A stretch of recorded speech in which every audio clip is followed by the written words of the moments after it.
Grab का stage 2 लागू कर दिया गया है।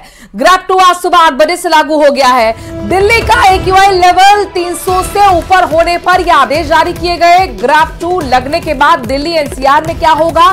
दिल्ली NCR में अब डीजल से चलने वाले जनरेटर पर रोक लग गई। एयर क्वालिटी मैनेजमेंट कमीशन ने NCR और आसपास के क्षेत्रों में बढ़ते प्रदूषण को देखते हुए ये आदेश जारी कर दिए हैं। ग्रैब 2 लागू होने के बाद दिल्ली में प्राइवेट गाड़ियों के इस्तेमाल को कम करने के लिए पार्किंग फीस को बढ़ा दिया जाएगा और CNG हो गई, इलेक्ट्रॉनिक बस हो गई, मेट्रो हो गई, यानी कि पब्लिक ट्रांसपोर्ट की सर्विसेज को बढ़ाया जाएगा। 3 तस्वीर आपके सामने, जहां पर देखिए दिल्ली के अक्षरधाम, जहां पर AQI का जो लेवल है वो खतरे तक पहुंच चुका है। आनंद विहार की भी कुछ ऐसी तस्वीरें हैं। कालिंदी कुंज में देखिए यमुना का पानी पूरी तरह से प्रदूषित हो गया। ऐसा लग रहा है कि मानो आप ग्लेशियर की तस्वीर देख रहे हो, लेकिन ये ग्लेशियर की तस्वीर नहीं है, ये यमुना की है, जो यमुना पूरी तरह से गंदी मैली हो चुकी है।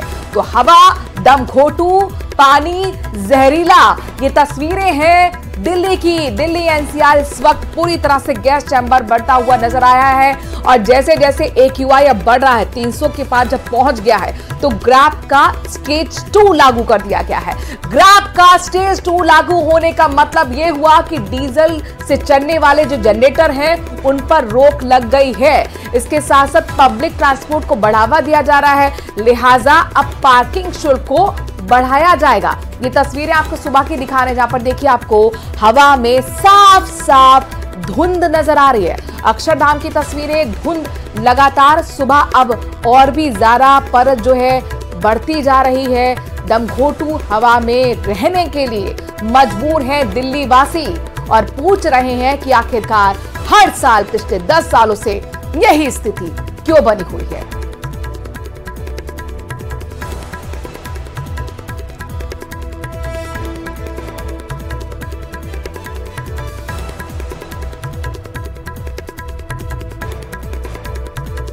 तो दिल्ली में बेहद खराब श्रेणी में प्रदूषण का स्तर, औसत AQI 318 दर्ज कर लिया गया है। आनंद विहार का AQI 675 दर्ज किया गया, जो गंभीर स्तर का है। राजधानी जयपुर के ज्यादातर इलाकों में हवा बहुत खराब हो चुकी है, जिसके बाद दिल्ली में ग्रैब 2 लागू करने का फैसला लिया गया है। अक्षरधाम की तस्वीरें आपके सामने हैं। यहां पर देखिए AQI जो है खतरे के निशान को पार कर चुका है। 318 दर्ज किया गया है प्रदूषण का स्तर दिल्ली में। और आनंद विहार की अगर हम बात करते हैं तो AQI 675, सबसे ज्यादा जो आबो हवा खराब है वो आनंद विहार की है, चूंकि यहां पर कई गाड़ियां यूपी से भी आती हैं।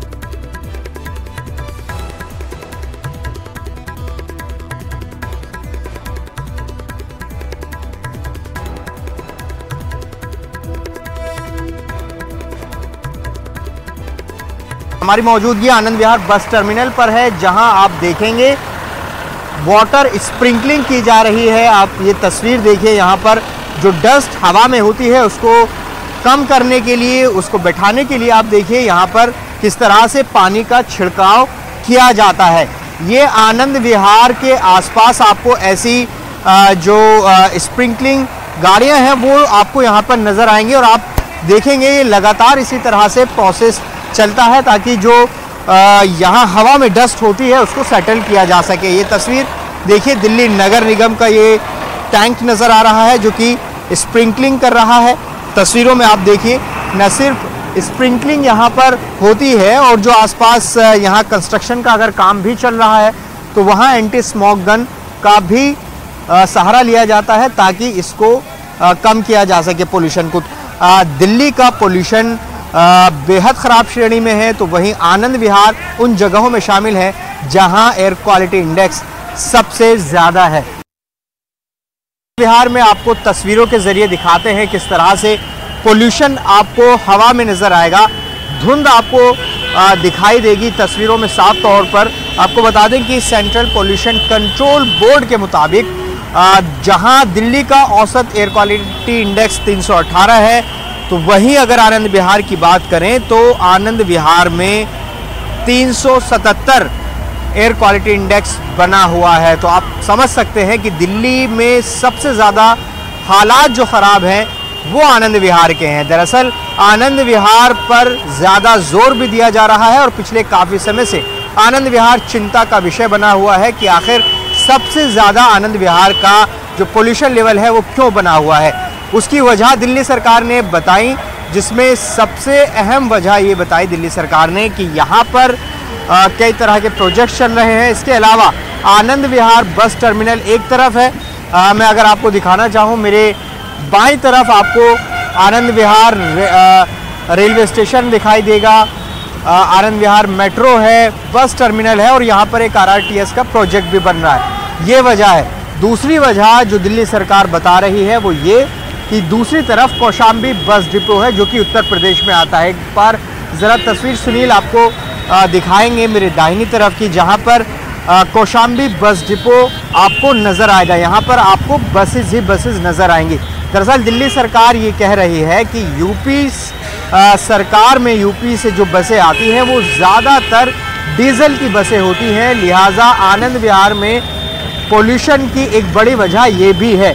और दिल्ली सरकार ने यूपी सरकार से अपील की है, निवेदन किया है कि वो सर्दियों तक इलेक्ट्रिक या CNG बसें ही यहाँ पर चलाए।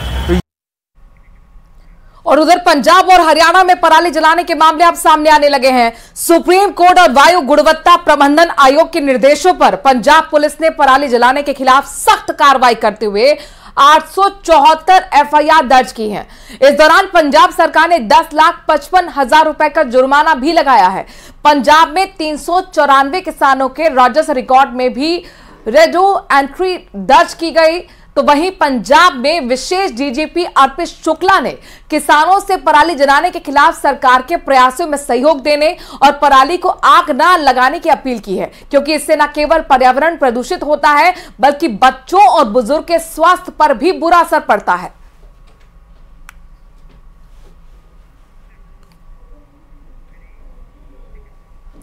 हरियाणा के मुख्यमंत्री नायब सिंह सैनी ने किसानों से पराली नहीं जलाने की अपील की है। सुनिए।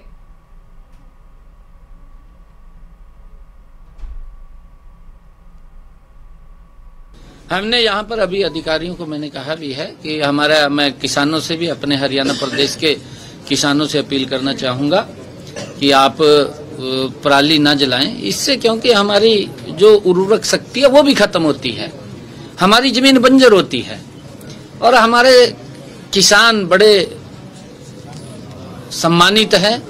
मैं अपील करना चाहूँगा कि हम पराली ना जलाएं, दूसरे को भी रोकें अगर कोई पराली जलाता है।